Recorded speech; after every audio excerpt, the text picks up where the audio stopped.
Are getting ready to head back to school, but sun protection is still very important. So what do parents need to know?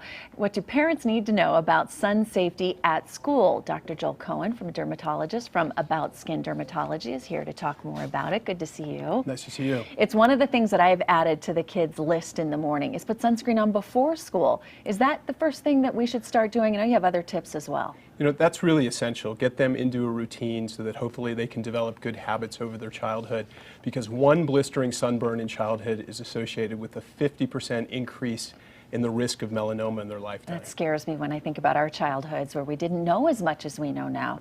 So let's talk about other things that we can do. Should they be taking hats to school? What other advice do you have? You know, it's really important that parents have a conversation with teachers and send a permission slip to their kids' school.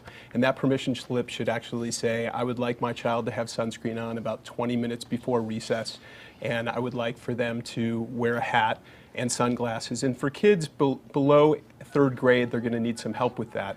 And it's helpful to designate the last name on the sunscreen itself so that kids know which is their sunscreen and teachers know which is their sunscreen, so that there isn't any concern about potential allergy. So are we doing enough good to put it on them before they go to school, or do we need them to carry it in their backpack and put it on 20 minutes before going out?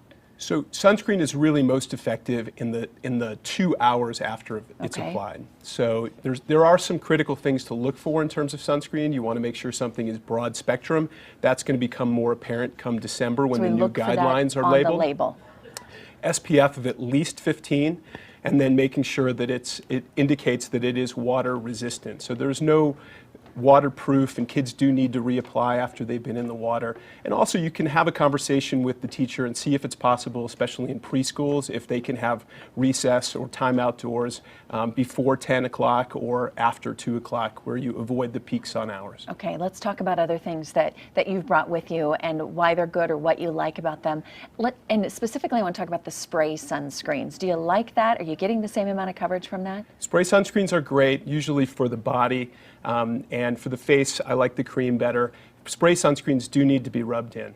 Okay, so be sure you rub that in. Lotions, or how about the sticks for the face? Sticks can be helpful, especially if it gets kids to reapply, but you want to make sure you cover, so you want to go in a couple different directions to make sure that the coverage is adequate. Okay, and these are things that you specifically have chosen that you like? You know, these are things that are readily available most of the time in drugstores. If you really look at ingredients, you want to make sure that something not only has UVB protection, which is the SPF number, and you don't have to look for the highest SPF number out there.